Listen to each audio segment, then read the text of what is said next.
Akkam jirtu kabajamtoota tijaatiif har'as viidiyoo biraa qabadhee isinii dhufeera.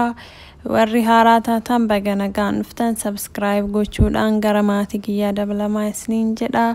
Har'a immoo namootiin hirribni isin didee akkamitti mana keenya keessatti wantoota garaagaraa fayyadamuudhaan akkamitti akka hirribni dafee nu qabu isinii fidee dhufeera. Akka jaallattan abdiin qaba. Hanga viidiyoo dhumaan afaana turaa isiniin jedha.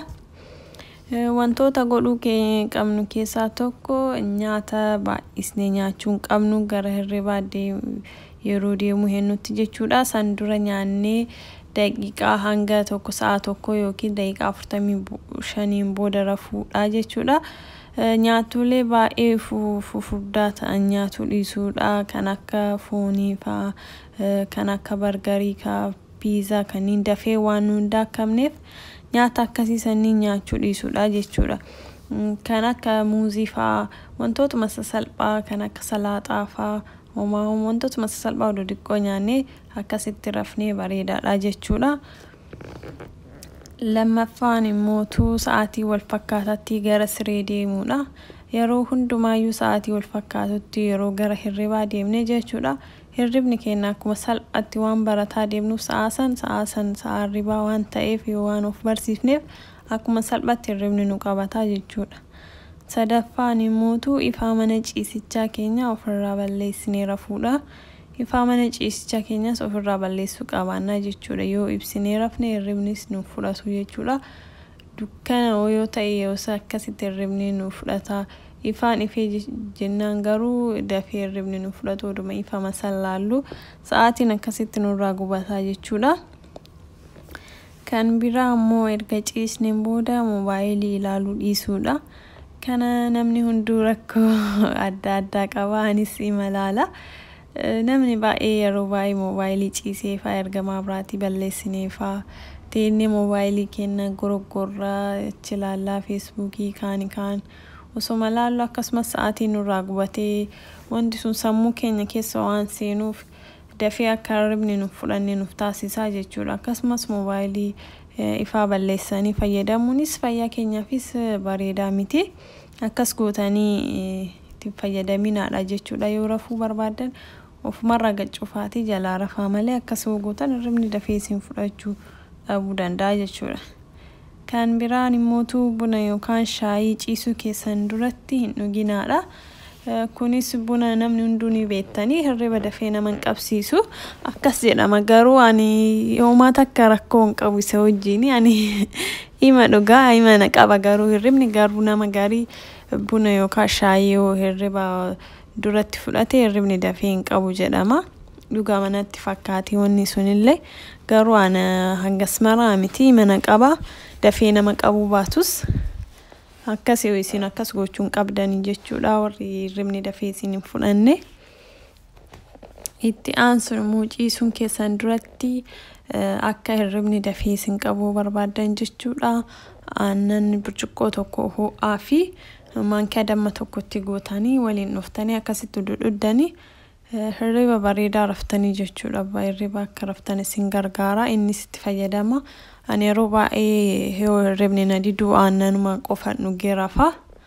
Akkas gochuus ni dandeessu. Isatti fayyadamaatii ilaalaati. Hirriba baay'ee bareedaa tokko raftan hirriba gaarii jechuudha. Itti aansuun immoo hirribni yoo isin qabu didee amma sa'aatii ilaalinaadha. Sa'aatii ilaaluunis rakkoo addaati. Amma mana qaba amma sa'aatii keessa ilaaluu dhiisaa jechuudha. Akkasumas wantoota sagalee qaban ofirraa fageessuudha. Wantoota sagalee isin jijjeeqan kanneen ofirraa cuftanii rafuudha. Kan biraa immoo akkasumas bishaan ho'aan qaama dhiqachuudha yoo hirribni isin dide jechuudha. Bishaan ho'aan qaama keessan erga dhiqattaniin booda hirriba gaarii raftanii kan namni hunduu itti fayyadamaa yoo hirribni isa dide jechuudha. Kan biraa immoo muuziqaa dhaggeeffachuudha. Muuziqaa yoo dhaggeeffatu baattanis kilaasikaaliin garaagaraa jira kan hirribaa jedhamee hojjetamee iyyuu akka hirribni nama qabu jechuudha. Kan akkasii kilaasikaalii lallaafuu kanneen dhaggeeffataa achumarra hirribni isin qaba achumarra rafuu dandeessu. Akkasillee itti fayyadamuu dandeessu garuu an baay'ee muuziqaa waan hin jaalanneef isa itti fayyadamuani. Isin fayyadata itti fayyadamuu dandeessu. Kan biraa ammoo ciisuu keessan duratti kitaaba dubbisuudha. Kunis baay'ee tokko sin gargaara. Yeroo durii ani akkasitti yeroo dubbisu achuma odoo dubbisu biraa rafaa. Hirribni baay'ee tokko nama qaba kitaabota dubbistan jechuudha nama dadhabsiisa. Kitaabota seenaa garagaraa qabanii akkasumas wantuma isin barbaadan jechuudha odoo dubbistanii hirribni akka isin qabu baay'ee tokko sin gargaara. Itti fayyadamaati ilaala.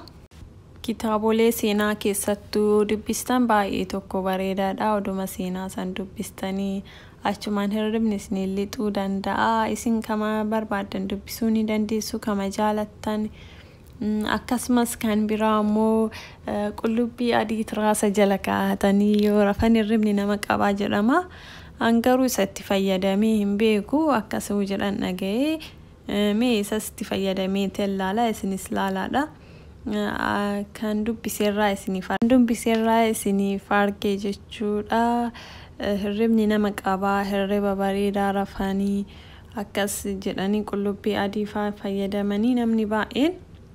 Ani garuu fayyadamee hin beeku isin fayyadamuu ni dandeessu. Yeroo baay'ee ofii kiyyaa kan fayyadamu yookaan kitaaba qabadha. Yooma san hirribni naallixa hirribni illee baay'ee sinan cinquu jechuudha.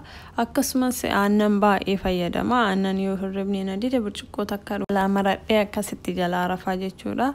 Hangas marallee hirribni nan dhibu jechuudha. Warri hirribni isin dhibu akkana godhaatii mee yaalaatii itti fayyadamaa isinin jedha hin jaallattanii. Keessattuu aannaniif damma itti fayyadamaa isinin jedha isin gargaara baay'ee tokko hirriba keessan akka bareedaa hirriba raftan isin fayyada. Akka jaallattan abdiin qaba. Yoon har'a kana fakkaata yoo jaallattan like, share, comment, subscribe gochuu hin dagatina. Hanga viidiyoolee biraa isin fayyada kan jedhee isinii fidee qabadhee isinii dhufutti nagaatti.